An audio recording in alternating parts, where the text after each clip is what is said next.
borgo che rappresenterà il Veneto nell'edizione 2018 del Borgo dei Borghi è San Giorgio di Valpolicella, in provincia di Verona. Like the legend of the phoenix, all ends with beginnings. What keeps the planet spinning? The force from the beginning. Love. San Giorgio di Valpolicella sorge su una collina ai piedi del Monte Solane e dal borgo si domina un territorio molto ampio che spazia dal lago di Garda a tutta la pianura veneta.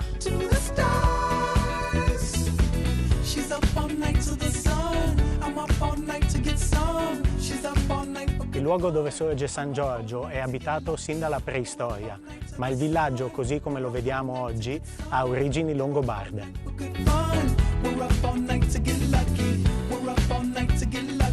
La particolarità del nostro territorio è quella di unire una natura molto selvaggia con la presenza dell'uomo che si manifesta nelle culture di viti, di olivi e nelle cave per l'estrazione della pietra. Benvenuti a San Giorgio in Gana Poltron, che il parla città se les machon.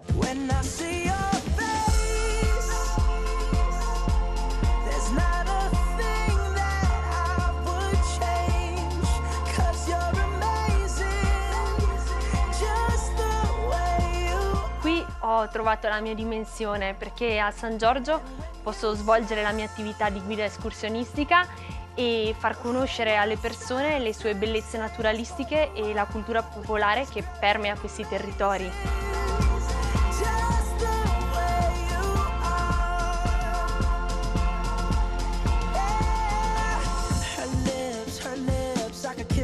Io non sono di San Giorgio, ma la frequento da anni per lavoro e per passione, e quello che mi ha più colpito è l'accoglienza delle persone che lo abitano, tanto che mi hanno ufficialmente adottato dandomi una specie di cittadinanza onoraria. Per questo sono un po' come un figlio di San Giorgio.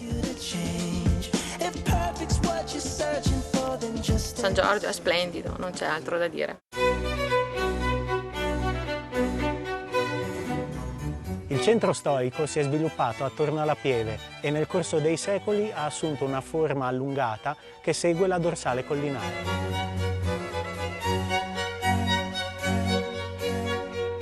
L'aspetto attuale della Pieve di San Giorgio è in gran parte riferibile a quello che la Chiesa assunse nel XII secolo, ma alcune testimonianze ci parlano di un'origine certa, databile all'VIII secolo in epoca longobarda.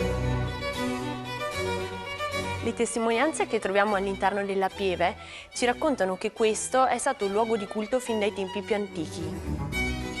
Lo stile essenziale che caratterizza gli interni è dovuto ad un restauro degli anni '20 del Novecento che esalta la nudità e la purezza delle pareti. San Giorgio è stupenda, è un paese meraviglioso e c'è una vista mozzafiato.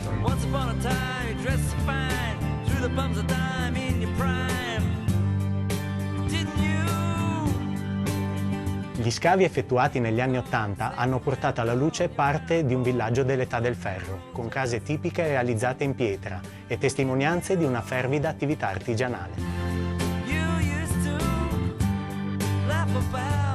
Vicino agli scavi archeologici si trova un antiquarium che raccoglie i reperti rinvenuti nella zona di San Giorgio. Da 6-7 anni sono qui a San Giorgio e mi trovo più che bene.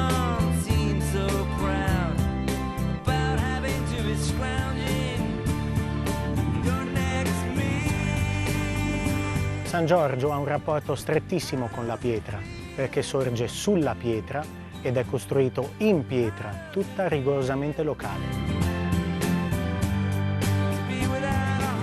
L'estrazione nella zona di San Giorgio risale a più di 2000 anni fa e la prova è l'Arena di Verona, che è stata costruita con le pietre di questa zona e di queste cave.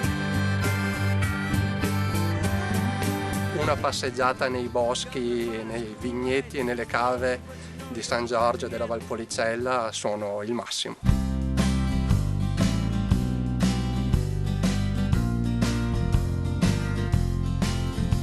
San Giorgio, detto anche Inganna Poltron.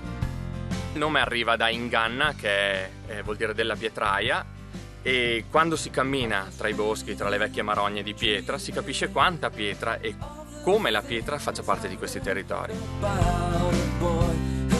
La particolarità di questo territorio è che è pregno proprio di cultura e di natura. È un territorio che è stato negli anni plasmato dalle persone e nel contempo la natura si è rimpossessata di quello che era il suo posto una volta.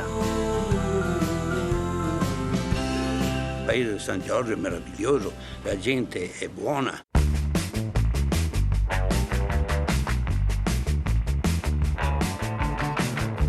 È dal tempo dei Romani che qui in Valpolicella si coltivano certe varietà di uva e soprattutto si adotta una tecnica chiamata appassimento appunto per la produzione del vino con queste uve.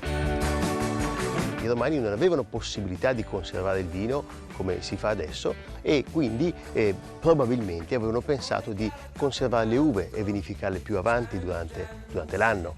Ecco che queste uve però non è che rimangono come le si raccoglie, ovviamente appassiscono concentrando appunto tutti gli aromi, i succhi e quindi anche gli zuccheri, e il vino che viene vinificato successivamente ha una gradazione alcolica superiore oppure un grado zuccherino superiore, sicuramente un vino più importante. Ecco com'è nato l'Amarone appunto circa 2000 anni fa. Tutt'oggi si produce ancora con questa speciale tecnica ed è questa l'unicità della Valpolicella.